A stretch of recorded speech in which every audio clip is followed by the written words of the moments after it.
একটু শাকিব খানের মতো আর কি থাকবে। কিন্তু সাকিব ভাই সাকিব ভাই তো হবে তো। করবে কিনা সেটা তো একটা বিষয়। কেন করবে না? ভালো স্ক্রিপ্ট হলে, ভালো ডিরেক্টর হলে, ভালো যদি গল্প হয় তখন কেন করবে না? ও তো এখন সবার সাথেই কাজ করছে। সাকিব ভাইয়ের সাথে কি কথা হয়েছে যে আপনার সাথে কাজ করবে এরকম? এমন কথা হয়নি, আপনার ইচ্ছা আর কি সাকিব আমার ভাইয়ের সাথে কাজ ইচ্ছা। করার? হ্যাঁ, আপু শাকিব খানের নামটাই সবাই যাকে দিয়ে শুধু শাকিব খানের নামটা বলে, আসলে বাংলাদেশে তো নায়ক অনেকেই আছে, তৈরি হচ্ছে না, সবাই তো শাকিব খানের। এটা কি ভাইরাল হওয়ার জন্য?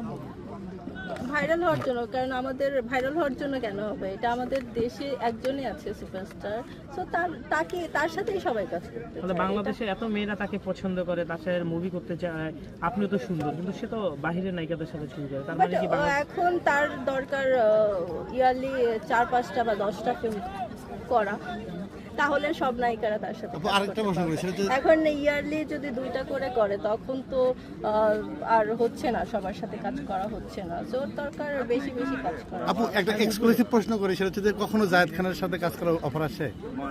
না, আচ্ছা, যদি আসে জায়েদ করবেন খানের কিনা? অফার আসে তাহলে কি কাজ করবেন? করবেন? কাজ করবো না। আচ্ছা আচ্ছা।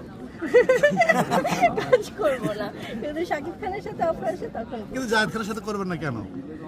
করবো না, আমার ইচ্ছা। মানে